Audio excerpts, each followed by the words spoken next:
ومن يضلله فلا هادي له أشهد أن لا إله إلا الله وحده لا شريك له وأشهد أن محمدا عبده ورسوله أما بعد فإن أصدق الحديث كتاب الله وخير الهدي هدي محمد صلى الله عليه وسلم وشر الأمور محدثاتها فإن كل محدثة بدعة وكل بدعة ضلالة وكل ضلالة في النار أما بعد.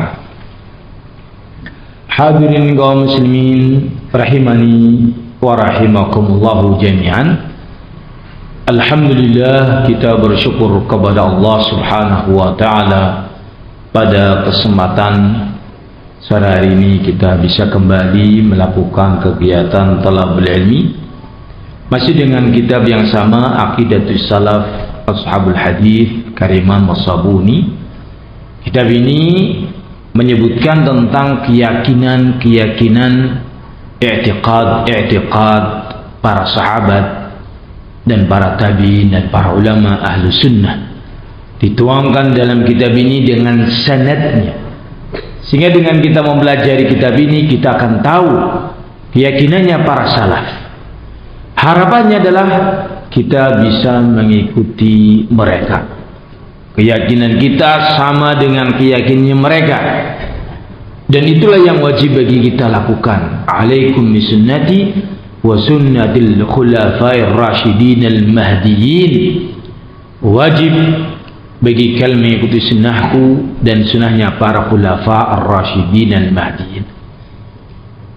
Dengan kita mempelajari kitab Aqidatus Salaf ini, mudah-mudahan akan jelas bagi kita akidah mereka, dan kita meyakini semisal atau seperti yang diyakini oleh mereka. Di antaranya dalam bab yang berkaitan dengan nama-nama dan sifat-sifatnya Allah Subhanahu wa ta'ala. Kita baca ucapan Imam Abu Uthman As-Sabuni. Beliau mengatakan, wa kadzalika yaqulun, demikian juga para salaf Rasul dan para sahabatnya serta para tabi'in dan tabi'ut tabi'in, mereka mengatakan fi jami'i sifat, pada semua sifat-sifat Allah Subhanahu wa ta'ala, allati nazala bi dzikriha al-Qur'an, yang disebutkan dalam Al-Qur'an, wardat bil ahbarus sihah, dan yang disebutkan dalam hadis-hadis yang sahih. Contohnya apa? Misal minas sam'i, keyakinan yang menyebutkan Allah memiliki pendengaran, yakni sami'un. Namanya Allah adalah diantaranya sami'un, maha mendengar. Kita harus meyakini Allah memiliki pendengaran, yasma' kulla syai', mendengarkan segala sesuatu. Allah mendengar segala sesuatu. Wa huwa sami'un basirun. Kata beliau, wal basar, kita harus meyakini Allah memiliki basar, yakni apa? Basir, zat yang maha melihat. Dalam Al-Quran disebutkan wa huwas sami'ul basir, dan Allah adalah maha mendengar dan maha melihat, tanpa kita menyerupakan dengan penglihatan manusia. Demikian pula dengan wal aini wal wajhi wal ilmi wal qudri wal quwwati. Allah memiliki mata, sudah kita lewati pembahasannya. Di antaranya dalam Al-Quran disebutkan tajri bi a'yunina wa wahyina, mengalir dengan mata-mata kami dan dengan wahyu dari kami. Demikian pula dengan al-wajh, kita meyakini Allah punya wajah tanpa menyerupakan dengan wajah makhluknya. Wa yabqa wajhu rabbika, dan akan kekal wajahnya Rabbmu Dzul Jalali wal Ikram, yang memiliki kemuliaan dan kehormatan. Sebutkan dalam hadis, tabghi bidzalika wajhallah, engkau beribadah dalam rangka mencari wajahnya Allah. Sehingga kita meyakini Allah memiliki wajah, tapi tanpa menyerupakan dengan wajahnya makhluk, tanpa kita bertanya bagaimananya, seperti apanya.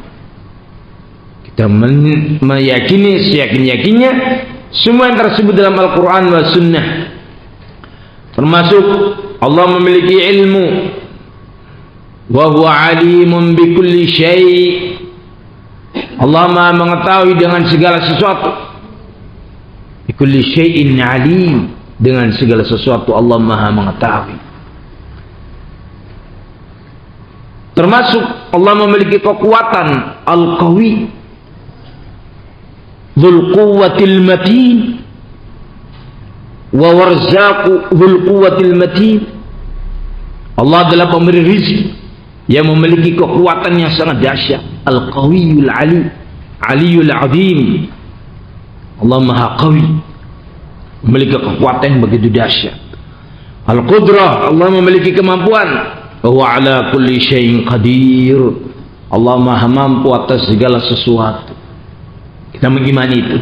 Wal izzatu wal azamatu, Allah itu memiliki kemuliaan, aziz. Allah memiliki azamah, kebesaran, azim. Dalam banyak ayat disebutkan tentang nama-nama itu. Wal iradatu wal masyiatu, Allah punya kehendak mengatur alam ini. Manusia tidak berkehendak kecuali sebelumnya dikehendaki oleh Allah. Wa ma tasyauna illa ayyasha Allahu rabbul alamin. Tidaklah mereka berkehendak kecuali sebelumnya Allah telah berkehendak, dan Allah adalah Rabbnya alam semesta. Masya Allah.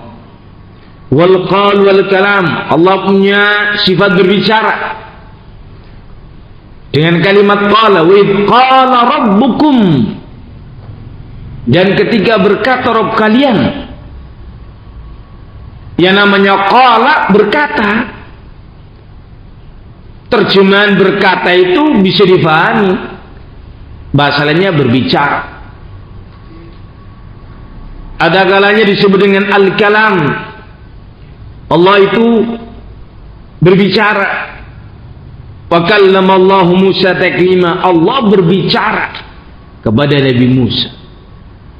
Itu harus kita imani tanpa kita bertanya bagaimananya, dan tanpa kita menyerupakan dengan makhluknya. Dan itu adalah pembahasan yang akan kami bacakan nanti pada salat maghrib tentang Al-Quran kalamullah, bukan makhluk. Kemudian berikutnya sifat ar-ridha, Allah punya sifat ridha. Radhiyallahu anhum, Allah ridha kepada mereka. Allah punya sifat apa? Ridha. Orang yang diuji dan kemudian dia ridha, maka Allah akan ridha padanya. Faman radiya falahur ridha, orang siapa ketika diuji dia ridha, maka Allah akan berikan kepadanya ridha. Demikian pula Allah memiliki sifat sukhtu. Apa itu sukhtu? Murka. Faman sakhita falahu sukht, barang siapa ketika diuji dia murka, maka bagi dia murkanya Allah. Karena hal itu tersebut dalam hadis yang sahih, maka kita pun mengimani itu semuanya. Karena kita tidak mungkin menolak. Siapa kita? Kita tidak punya ilmu apapun tentang Allah kecuali Allah yang memberitahukan kepada kita.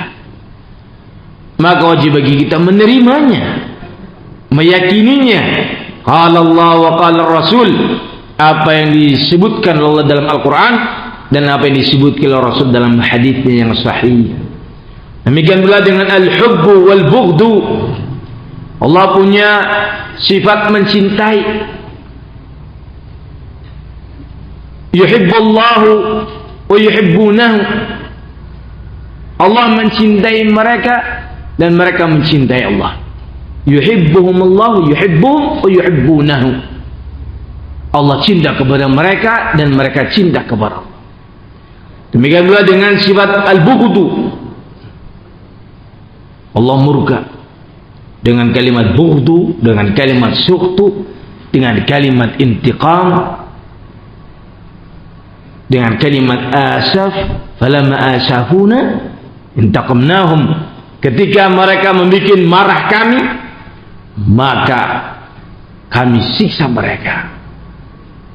Itu terdapat dalam Al-Quran. Wal farhu wadh-dhahku. Allah memiliki sifat farah. Apa itu farah? Bahagia. Mana dalilnya? Di antaranya adalah berkaitan dengan orang yang bertobat kepada Allah Subhanahu wa taala. Allah sangat bahagia menerima taubatnya. Disebutkan dalam hadis yang sahih, lillahi afrahu bi taubati 'abdihi min ahadikum kana 'ala ba'irihi fanfalatat di ardi fulatin fanfalatat atau kama qala sallallahu alaihi wasallam. Allah lebih gembira menerima taubat seorang hambanya daripada seorang di antara kalian menaiki kuda berjalan jauh di padang pasir, alaiha matahu wa ta'amu wa syarabuhu, di atas kendaraan itu perbekalannya, makanannya, minumannya. Ketika dia sedang istirahat, tiba-tiba kuda itu menghilang. Dia cari kemana-mana, tidak mendapatinya. Maka dia akhirnya memutuskan untuk mencari pohon. Fattaja fi dhilliha, dia berbaring di bawah pohon itu nunggu mati. Karena kembali ke kampung halamannya jauh, gak memungkinkan. Melanjutkan perjalanan menuju negeri yang dituju masih jauh, tanpa kendaraan akan mati juga. Ya sudahlah, nunggu mati. Idwa biha. Begitu dia membuka matanya, ternyata kuda itu ada di sampingnya dan masih penuh perbekalannya. Fakhadha bi khatamiha, dia pun mengambil tali kekang kuda itu, seraya mengatakan Allahumma anta abdi wa ana rabbuk. Dia mengatakan kata-kata yang salah, kata-kata kekafiran. Ya Allah, engkau adalah hambaku dan aku adalah Rabbmu. Kebalik. Yang harus dikatakan, ya Allah, aku adalah hambamu dan engkau adalah Rabbku. Akhta'a min syiddatil farah. Dia salah karena saking gembiranya. Allah lebih gembira daripada orang ini ketika menerima taubat seorang hambanya.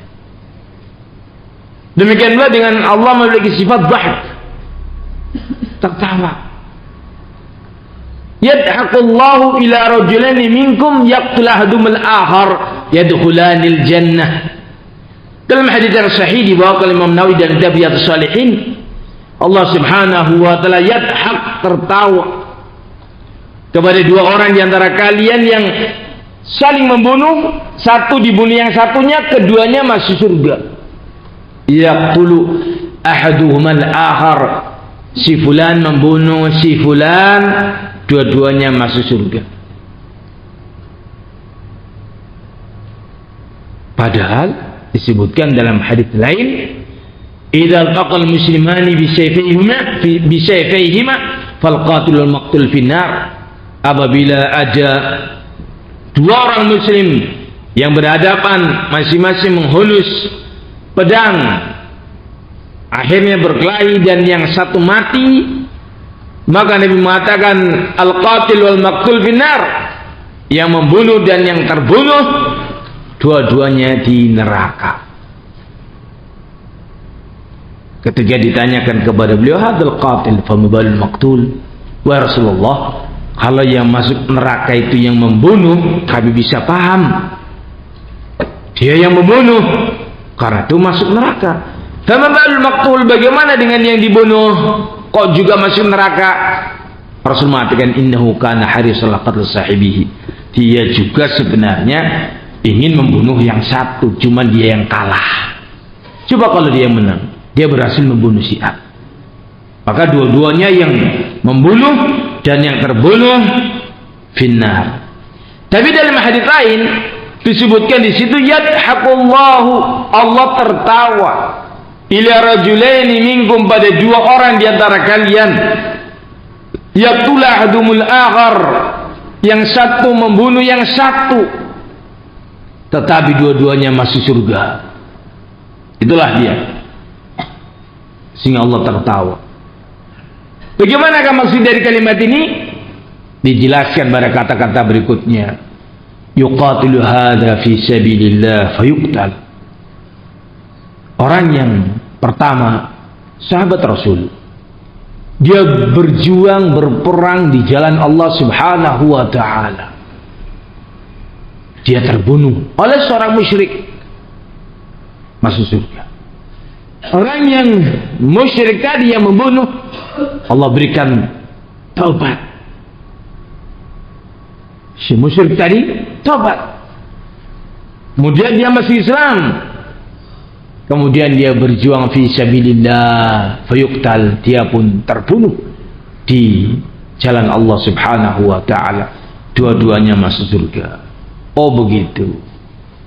Jadi kisahnya, kasusnya beda dengan yang dua-duanya masuk neraka. Dua-duanya adalah muslimin, namun amarah yang membara, mereka keluar rumah dengan menghunus pedang. Hal yang terjadi di negeri kita, celurit. Apa bahasanya itu Madura? Carok. Pulang bawa celurit, masing-masing menyabetkannya. Mati Pak, ngomong dicocok kami celurit, mati.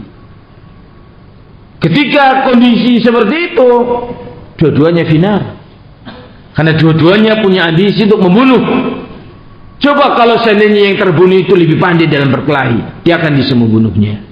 Karena faktor itulah dua-duanya final. Adapun dalam hadis yang menyebutkan Allah tertawa itu, dua-duanya adalah mati fi sabilillah. Yang satu jihad fi sabilillah, dia dibunuh oleh seorang musyrik. Tsumma yatubullahu al-qatil, Allah berikan taubat kepada sang pembunuhnya, masuk Islam, kemudian dia memperjuangkan Islam dan dia terbunuh pula dalam medan perang.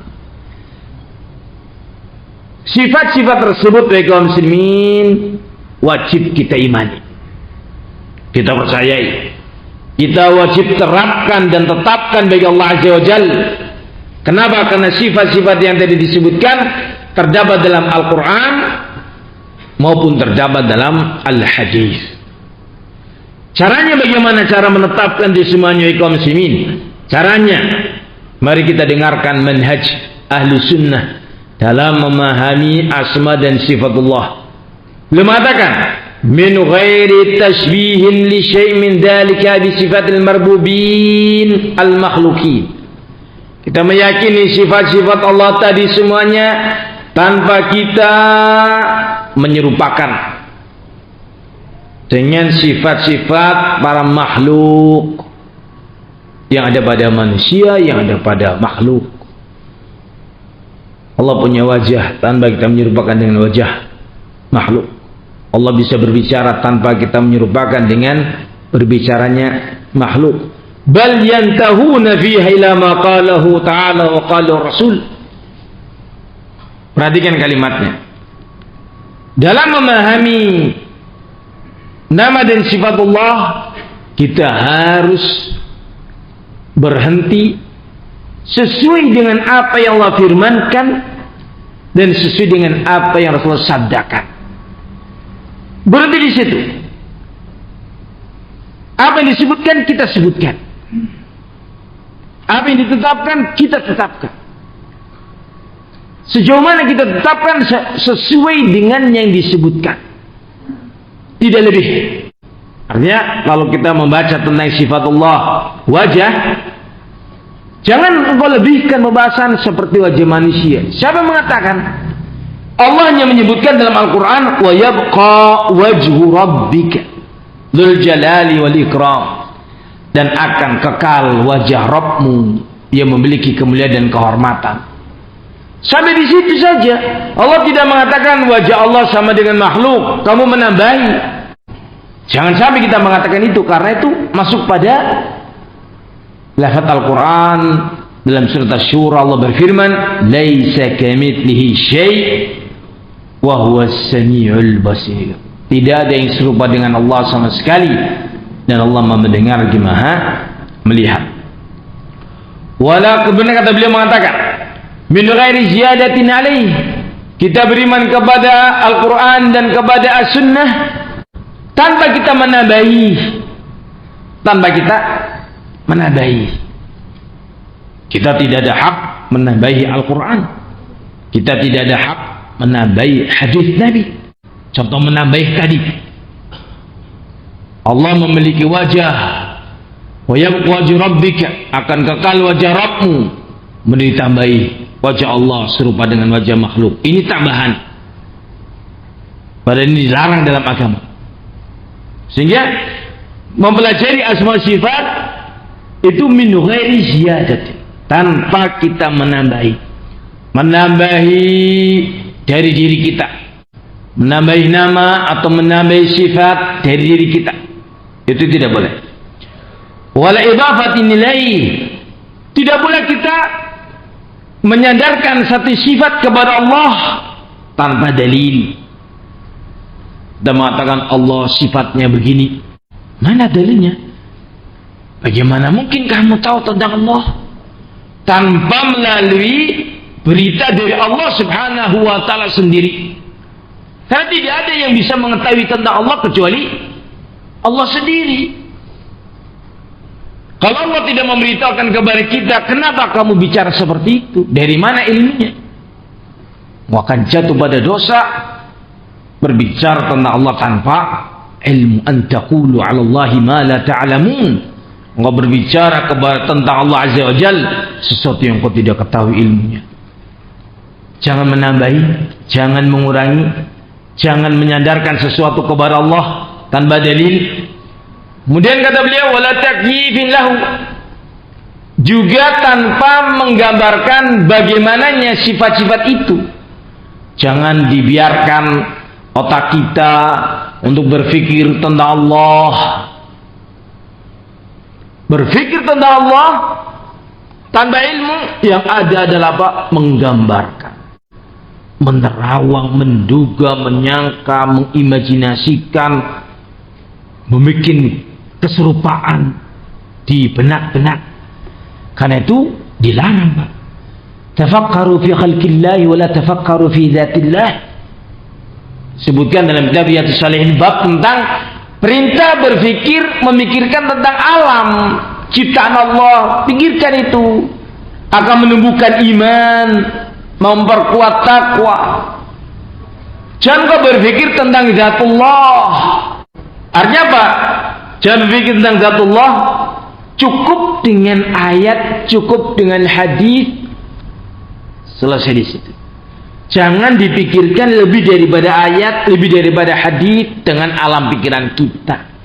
Kenapa? Karena akan jatuh pada menggambarkan nama dan sifat Allah, menggambarkan wujudullah seperti wujud manusia.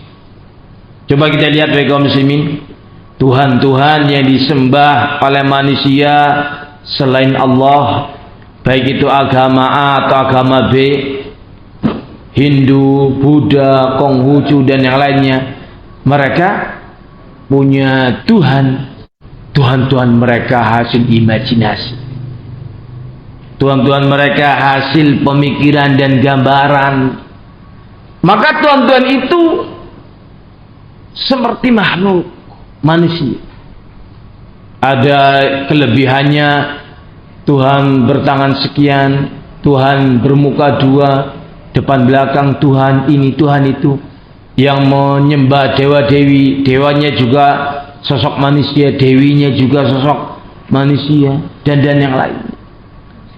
Kenapa? Karena Tuhan mereka diimajinasikan, digambarkan dengan gambaran-gambaran di benak, di hati dan otak mereka.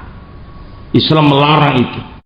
Jangan sampai kita jatuh pada menggambarkan Allah seperti makhluk, karena itu adalah dosa kesyirikan. Sudah pernah kami sampaikan, orang menyembah jin, berdoa kepada jin, menyembelih hewan untuk bangsa jin, itu syirik besar, Pak. Dibandingkan dengan seorang yang menyamakan Allah dengan manusia, ini juga syirik, Pak. Ini juga syirik. Besar mana syiriknya? Besar yang menyamakan Allah dengan manusia. Menyamakan Allah dengan manusia, wajah Allah sama dengan wajah manusia, ilmu Allah sama dengan ilmu manusia, itu memiliki unsur syirik. Di mana letak syiriknya? Di manakah letak syiriknya, kaum muslimin? Perlu kita ingatkan, definisi syirik bagi kaum muslimin bukan hanya menyembah kepada patung. Kesyirikan itu bukan hanya berdoa kepada bangsa jin. Kesyirikan itu bukan hanya seorang menyembelih untuk selain Allah. Tetapi kesyirikan itu definisinya disebutkan oleh Rasul, an taj'ala lillahi niddan wa huwa khalaqaka. Engkau menjadikan bagi Allah tandingan. Kalau ada mengatakan ada sang pencipta selain Allah, ini bikin tandingan, ini syirik dalam hal rububiyah. Ada orang berdoa kepada makhluk, ini syirik dalam hal uluhiyah. Ada orang mengatakan manusia sama dengan Allah, Allah sama dengan manusia, ini syirik dalam hal asma was sifat. Bisa dipahami hadirin? Kesyirikan menyerupakan Allah dengan manusia itu lebih jahat daripada kesyirikan menyembah patung. Dari sisi mana? Kalau orang menyembah patung, menyembah jin, itu artinya patung dan jin itu disetarakan dengan Allah, diangkat tinggi-tinggi, diserajatkan dengan Allah Azza wa Jalla. Tetapi ketika seorang membandingkan Allah dengan manusia, Allah yang maha tinggi diturunkan derajatnya, disetarakan dengan makhluk yang dhaif. Karena itu ini lebih jahat, lebih jelek jenis kesyirikannya daripada yang pertama tadi. Bisa dipahami hadirin, sebagaimana disebutkan Imam Al-Qayyim dalam kitab beliau. Walhamdulillahirabbil alamin. Sepertinya sudah mau masuk waktu maghrib, maka kita akan lanjutkan insyaallah setelah salat maghrib insyaallah.